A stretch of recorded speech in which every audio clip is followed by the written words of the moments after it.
Paper 185. The Trial before Pilate.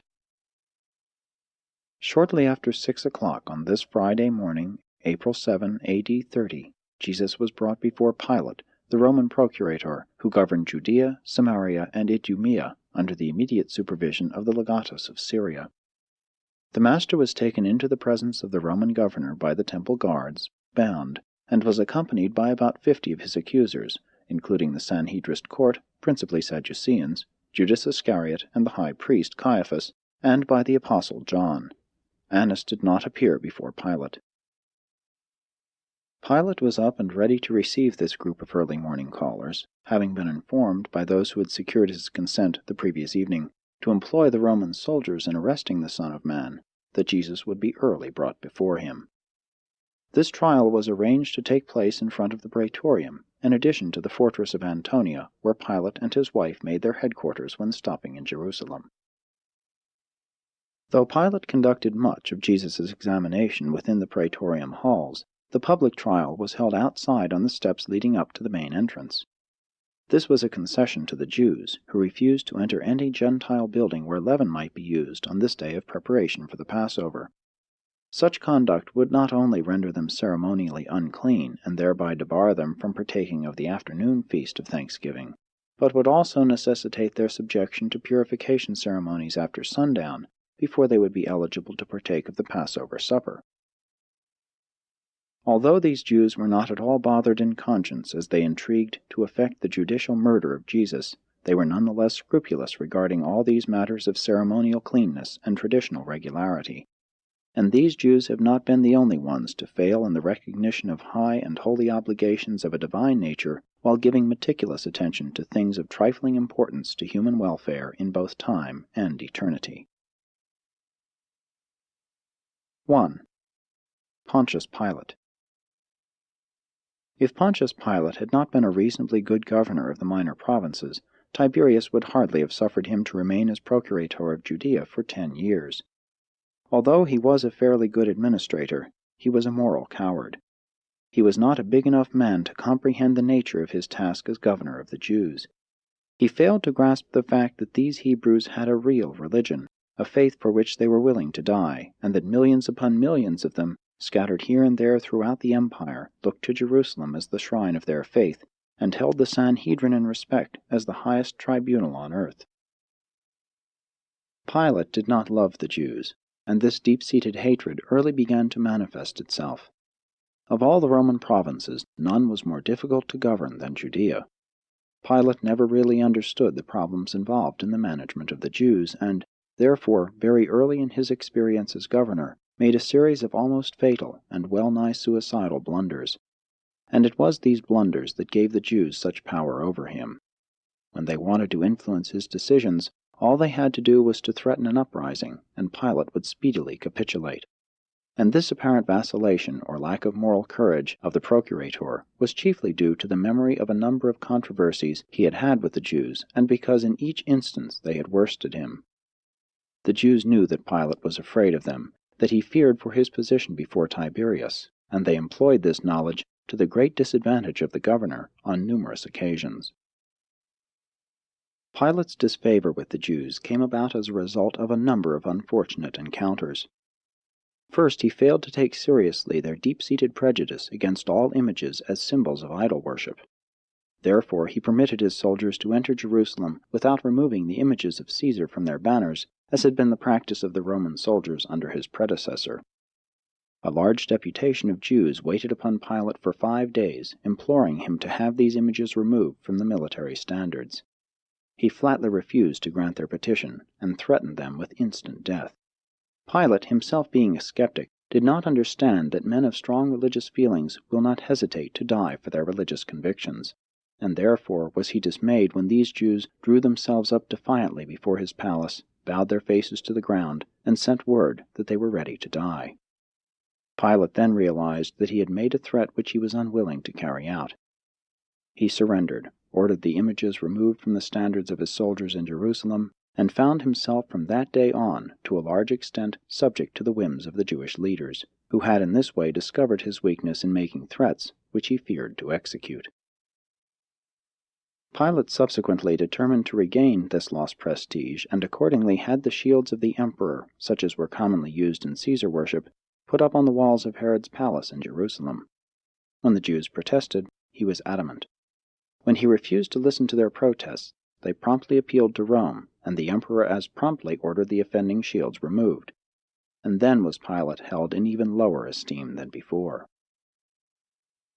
Another thing which brought him into great disfavor with the Jews was that he dared to take money from the temple treasury to pay for the construction of a new aqueduct to provide increased water supply for the millions of visitors to Jerusalem at the times of the great religious feasts. The Jews held that only the Sanhedrin could disperse the temple funds, and they never ceased to inveigh against Pilate for this presumptuous ruling. No less than a score of riots and much bloodshed resulted from this decision. The last of these serious outbreaks had to do with the slaughter of a large company of Galileans, even as they worshipped at the altar. It is significant that, while this vacillating Roman ruler sacrificed Jesus to his fear of the Jews and to safeguard his personal position, he finally was deposed as a result of the needless slaughter of Samaritans in connection with the pretensions of a false Messiah who led troops to Mount Gerizim, where he claimed the temple vessels were buried, and fierce riots broke out when he failed to reveal the hiding place of the sacred vessels as he had promised. As a result of this episode, the legatus of Syria ordered Pilate to Rome. Tiberius died while Pilate was on the way to Rome, and he was not reappointed as procurator of Judea. He never fully recovered from the regretful condemnation of having consented to the crucifixion of Jesus. Finding no favor in the eyes of the new emperor, he retired to the province of Lausanne, where he subsequently committed suicide. Claudia Procula, Pilate's wife, had heard much of Jesus through the word of her maid-in-waiting, who was a Phoenician believer in the gospel of the kingdom. After the death of Pilate, Claudia became prominently identified with the spread of the good news. And all this explains much that transpired on this tragic Friday forenoon. It is easy to understand why the Jews presumed to dictate to Pilate, to get him up at 6 o'clock to try Jesus, and also why they did not hesitate to threaten to charge him with treason before the emperor if he dared to refuse their demands for Jesus' death. A worthy Roman governor, who had not become disadvantageously involved with the rulers of the Jews, would never have permitted these bloodthirsty religious fanatics to bring about the death of a man whom he himself had declared to be innocent of their false charges, and without fault. Rome made a great blunder, a far-reaching error in earthly affairs, when she sent the second-rate Pilate to govern Palestine. Tiberius had better have sent to the Jews the best provincial administrator in the empire. 2. Jesus appears before Pilate. When Jesus and his accusers had gathered in front of Pilate's judgment hall, the Roman governor came out and, addressing the company assembled, asked, "What accusation do you bring against this fellow?" The Sadducees and counselors who had taken it upon themselves to put Jesus out of the way had determined to go before Pilate and ask for confirmation of the death sentence pronounced upon Jesus without volunteering any definite charge. Therefore did the spokesman for the Sanhedrist court answer Pilate, "If this man were not an evildoer, we should not have delivered him up to you." When Pilate observed that they were reluctant to state their charges against Jesus, although he knew they had been all night engaged in deliberations regarding his guilt, he answered them, "Since you have not agreed on any definite charges, why do you not take this man and pass judgment on him in accordance with your own laws?" Then spoke the clerk of the Sanhedrin court to Pilate, "It is not lawful for us to put any man to death, and this disturber of our nation is worthy to die for the things which he has said and done. Therefore have we come before you for confirmation of this decree." To come before the Roman governor with this attempted evasion discloses both the ill will and the ill humor of the Sanhedrists toward Jesus, as well as their lack of respect for the fairness, honor, and dignity of Pilate. What effrontery for these subject citizens to appear before their provincial governor, asking for a decree of execution against a man before affording him a fair trial, and without even preferring definite criminal charges against him. Pilate knew something of Jesus' work among the Jews, and he surmised that the charges which might be brought against him had to do with infringements of the Jewish ecclesiastical laws. Therefore he sought to refer the case back to their own tribunal. Again, Pilate took delight in making them publicly confess that they were powerless to pronounce and execute the death sentence upon even one of their own race, whom they had come to despise with a bitter and envious hatred. It was a few hours previously, shortly before midnight, and after he had granted permission to use Roman soldiers in effecting the secret arrest of Jesus, that Pilate had heard further concerning Jesus and his teaching from his wife Claudia, who was a partial convert to Judaism, and who later on became a full-fledged believer in Jesus' gospel. Pilate would have liked to postpone this hearing, but he saw the Jewish leaders were determined to proceed with the case. He knew that this was not only the forenoon of the preparation for the Passover, but that this day, being Friday, was also the preparation day for the Jewish Sabbath of rest and worship. Pilate, being keenly sensitive to the disrespectful manner of the approach of these Jews, was not willing to comply with their demands that Jesus be sentenced to death without a trial. When, therefore, he had waited a few moments for them to present their charges against the prisoner, he turned to them and said, "I will not sentence this man to death without a trial, neither will I consent to examine him until you have presented your charges against him in writing." When the high priest and the others heard Pilate say this, they signaled to the clerk of the court, who handed to Pilate the written charges against Jesus, and these charges were: We find in the Sanhedrin tribunal that this man is an evildoer and a disturber of our nation, in that he is guilty of 1. Perverting our nation and stirring up our people to rebellion. 2. Forbidding the people to pay tribute to Caesar. 3. Calling himself the King of the Jews and teaching the founding of a new kingdom. Jesus had not been regularly tried nor legally convicted on any of these charges. He did not even hear these charges when first stated, but Pilate had him brought from the praetorium, where he was in the keeping of the guards, and he insisted that these charges be repeated in Jesus' hearing. When Jesus heard these accusations, he well knew that he had not been heard on these matters before the Jewish court, and so did John Zebedee and his accusers, but he made no reply to their false charges. Even when Pilate bade him answer his accusers, he opened not his mouth. Pilate was so astonished at the unfairness of the whole proceeding, and so impressed by Jesus' silent and masterly bearing, that he decided to take the prisoner inside the hall and examine him privately. Pilate was confused in mind, fearful of the Jews in his heart, and mightily stirred in his spirit by the spectacle of Jesus standing there in majesty before his bloodthirsty accusers, and gazing down on them, not in silent contempt, but with an expression of genuine pity and sorrowful affection. 3. The private examination by Pilate. Pilate took Jesus and John Zebedee into a private chamber, leaving the guards outside in the hall, and requesting the prisoner to sit down, he sat down by his side and asked several questions. Pilate began his talk with Jesus by assuring him that he did not believe the first count against him, that he was a perverter of the nation and an inciter to rebellion. Then he asked, "Did you ever teach that tribute should be refused Caesar?" Jesus, pointing to John, said, "Ask him or any other man who has heard my teaching." Then Pilate questioned John about this matter of tribute, and John testified concerning his master's teaching and explained that Jesus and his apostles paid taxes both to Caesar and to the temple.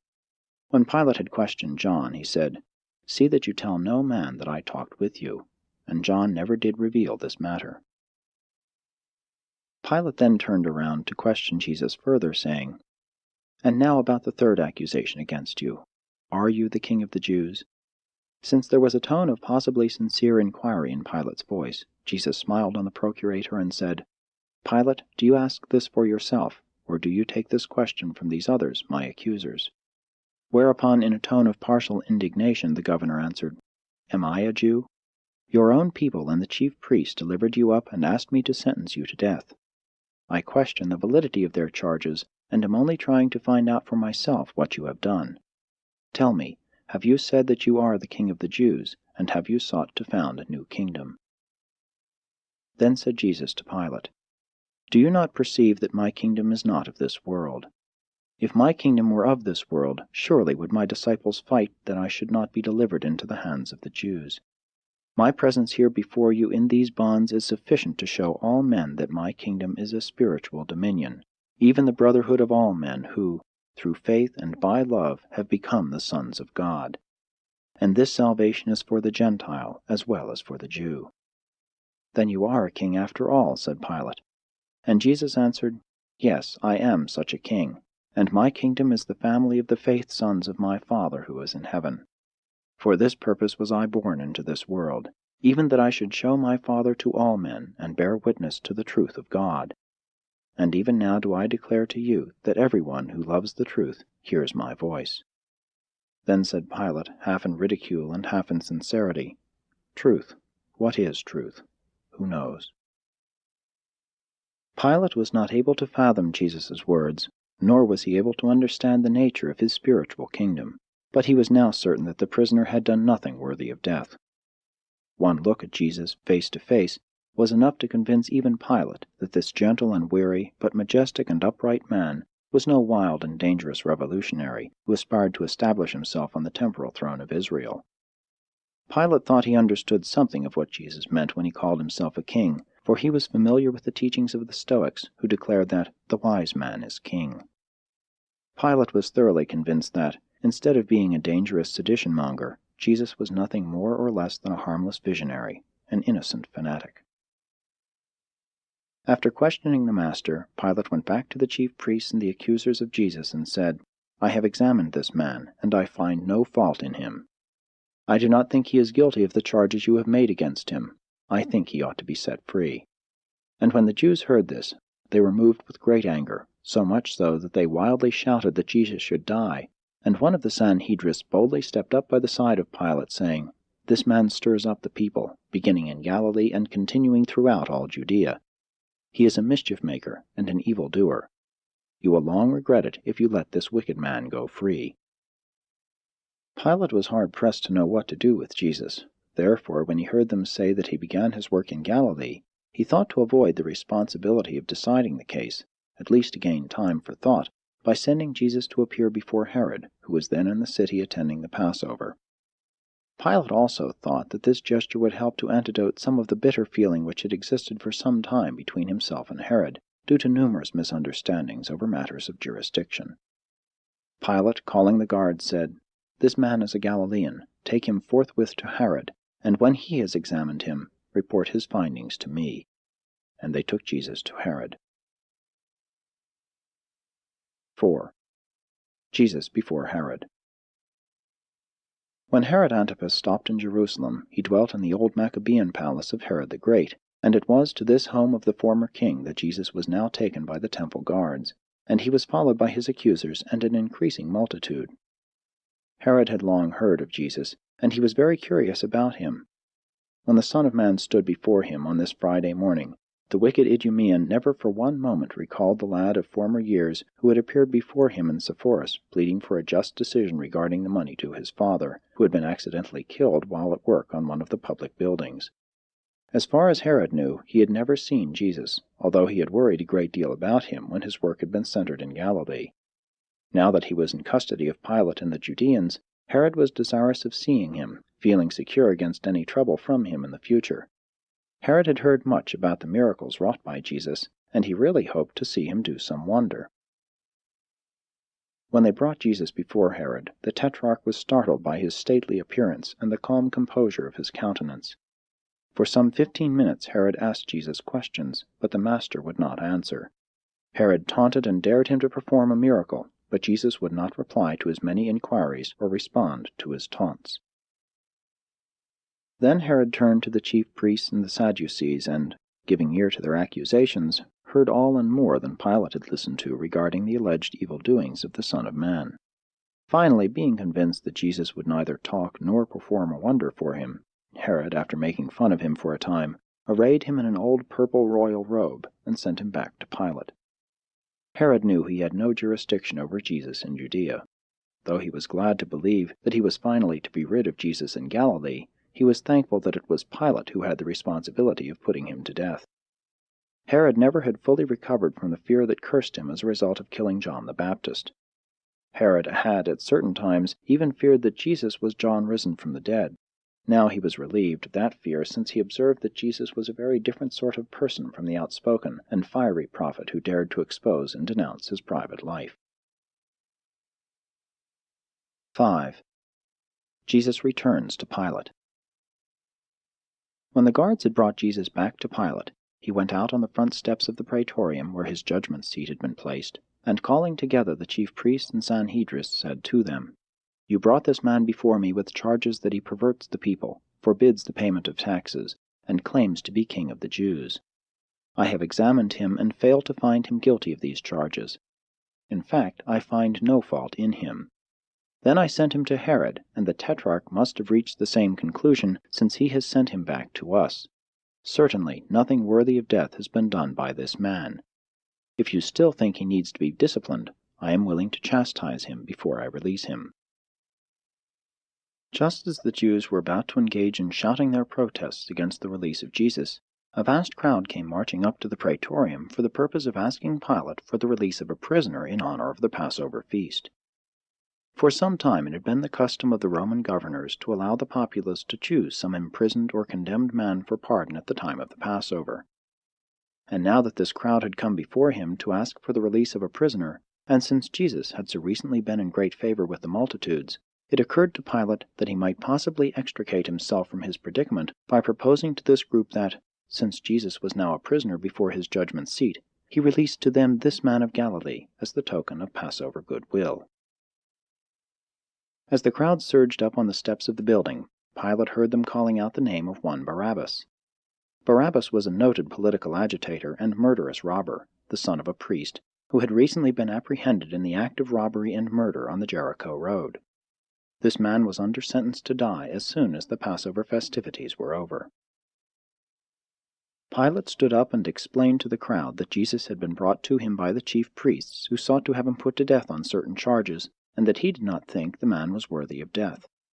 Said Pilate, "Which therefore would you prefer that I release to you, this Barabbas the murderer, or this Jesus of Galilee?" And when Pilate had thus spoken, the chief priests and the Sanhedrin counselors all shouted at the top of their voices, "Barabbas, Barabbas!"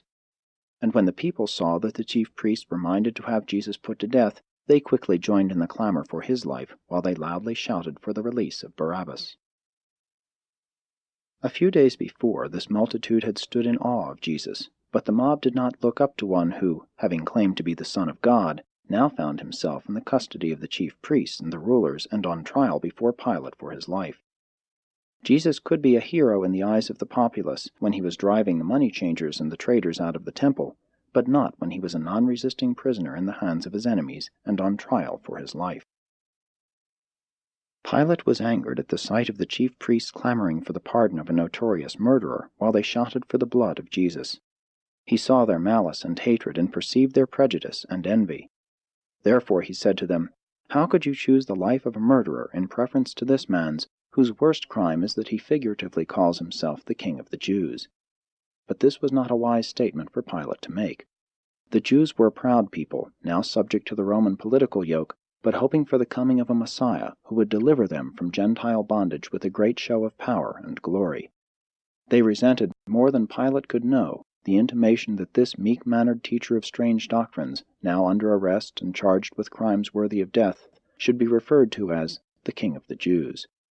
They looked upon such a remark as an insult to everything which they held sacred and honorable in their national existence, and therefore did they all let loose their mighty shouts for Barabbas's release and Jesus' death.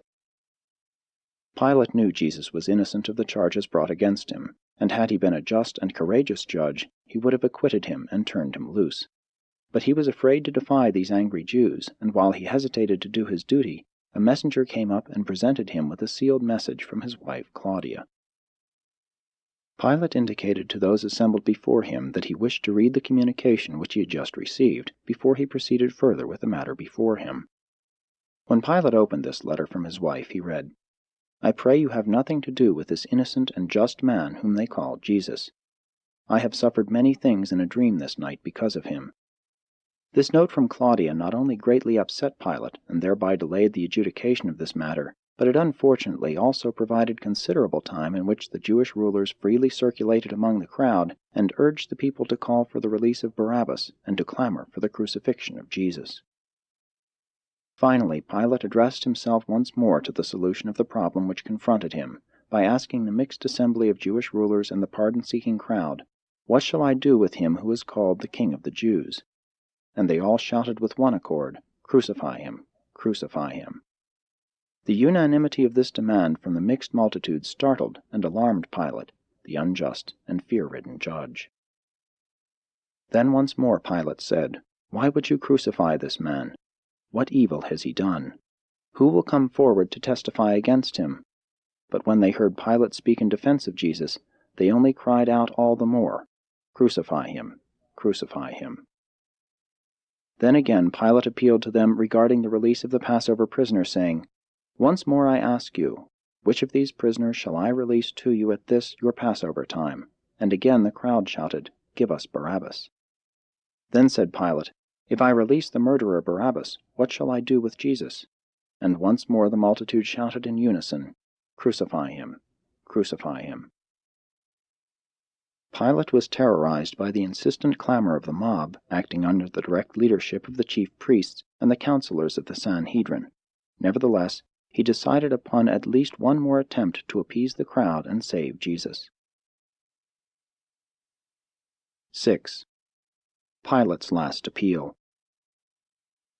In all that is transpiring early this Friday morning before Pilate, only the enemies of Jesus are participating. His many friends either do not yet know of his night arrest and early morning trial, or are in hiding lest they also be apprehended and adjudged worthy of death because they believe Jesus' teachings.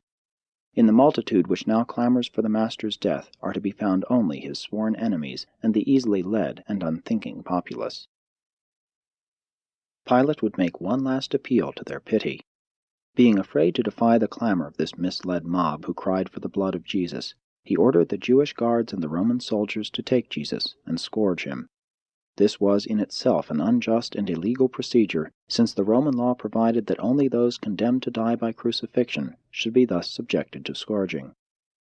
The guards took Jesus into the open courtyard of the praetorium for this ordeal. Though his enemies did not witness this scourging, Pilate did, and before they had finished this wicked abuse, he directed the scourgers to desist and indicated that Jesus should be brought to him. Before the scourgers laid their knotted whips upon Jesus as he was bound to the whipping post, they again put upon him the purple robe, and plaiting a crown of thorns, they placed it upon his brow. And when they had put a reed in his hand as a mock scepter, they knelt before him and mocked him, saying, "Hail, King of the Jews!" And they spit upon him, and struck him in the face with their hands. And one of them, before they returned him to Pilate, took the reed from his hand, and struck him upon the head. Then Pilate led forth this bleeding and lacerated prisoner, and, presenting him before the mixed multitude, said, "Behold the man! Again I declare to you that I find no crime in him, and having scourged him, I would release him." There stood Jesus of Nazareth, clothed in an old purple royal robe with a crown of thorns piercing his kindly brow. His face was blood-stained, and his form bowed down with suffering and grief. But nothing can appeal to the unfeeling hearts of those who are victims of intense emotional hatred and slaves to religious prejudice. This sight sent a mighty shudder through the realms of a vast universe, but it did not touch the hearts of those who had set their minds to effect the destruction of Jesus. When they had recovered from the first shock of seeing the Master's plight, they only shouted the louder and the longer, "Crucify him! Crucify him! Crucify him!" And now did Pilate comprehend that it was futile to appeal to their supposed feelings of pity. He stepped forward and said, "I perceive that you are determined this man shall die. But what has he done to deserve death? Who will declare his crime?" Then the high priest himself stepped forward and, going up to Pilate, angrily declared, "We have a sacred law, and by that law this man ought to die because he made himself out to be the Son of God." When Pilate heard this, he was all the more afraid, not only of the Jews, but recalling his wife's note and the Greek mythology of the gods coming down on earth, he now trembled at the thought of Jesus possibly being a divine personage. He waved to the crowd to hold its peace, while he took Jesus by the arm and again led him inside the building, that he might further examine him. Pilate was now confused by fear, bewildered by superstition, and harassed by the stubborn attitude of the mob. 7. Pilate's last interview. As Pilate, trembling with fearful emotion, sat down by the side of Jesus, he inquired, "Where do you come from? Really, who are you? What is this they say, that you are the Son of God?" But Jesus could hardly answer such questions when asked by a man fearing, weak, and vacillating judge who was so unjust as to subject him to flogging even when he had declared him innocent of all crime, and before he had been duly sentenced to die. Jesus looked Pilate straight in the face, but he did not answer him. Then said Pilate, "Do you refuse to speak to me? Do you not realize that I still have power to release you or to crucify you?" Then said Jesus, "You could have no power over me except it were permitted from above. You could exercise no authority over the Son of Man unless the Father in heaven allowed it. But you are not so guilty, since you are ignorant of the gospel. He who betrayed me, and he who delivered me to you, they have the greater sin." This last talk with Jesus thoroughly frightened Pilate. This moral coward and judicial weakling now labored under the double weight of the superstitious fear of Jesus and mortal dread of the Jewish leaders. Again Pilate appeared before the crowd, saying, "I am certain this man is only a religious offender. You should take him and judge him by your law. Why should you expect that I would consent to his death because he has clashed with your traditions?" Pilate was just about ready to release Jesus when Caiaphas, the high priest, approached the cowardly Roman judge and, shaking an avenging finger in Pilate's face, said with angry words which the entire multitude could hear, "If you release this man, you are not Caesar's friend, and I will see that the emperor knows all." This public threat was too much for Pilate. Fear for his personal fortunes now eclipsed all other considerations, and the cowardly governor ordered Jesus brought out before the judgment seat. As the master stood there before them, he pointed to him and tauntingly said, "Behold your king." And the Jews answered, "Away with him, crucify him." And then Pilate said, with much irony and sarcasm, "Shall I crucify your king?" And the Jews answered, "Yes, crucify him. We have no king but Caesar." And then did Pilate realize that there was no hope of saving Jesus, since he was unwilling to defy the Jews. 8. Pilate's tragic surrender. Here stood the Son of God incarnate as the Son of Man. He was arrested without indictment, accused without evidence, adjudged without witnesses, punished without a verdict, and now was soon to be condemned to die by an unjust judge who confessed that he could find no fault in him. If Pilate had thought to appeal to their patriotism by referring to Jesus as the King of the Jews, he utterly failed. The Jews were not expecting any such a king. The declaration of the chief priests and the Sadducees, "We have no king but Caesar," was a shock even to the unthinking populace, but it was too late now to save Jesus, even had the mob dared to espouse the Master's cause. Pilate was afraid of a tumult or a riot. He dared not risk having such a disturbance during Passover time in Jerusalem. He had recently received a reprimand from Caesar, and he would not risk another. The mob cheered when he ordered the release of Barabbas. Then he ordered a basin and some water, and there before the multitude he washed his hands, saying, "I am innocent of the blood of this man. You are determined that he shall die, but I have found no guilt in him. See you to it. The soldiers will lead him forth." And then the mob cheered and replied, "His blood be on us and on our children."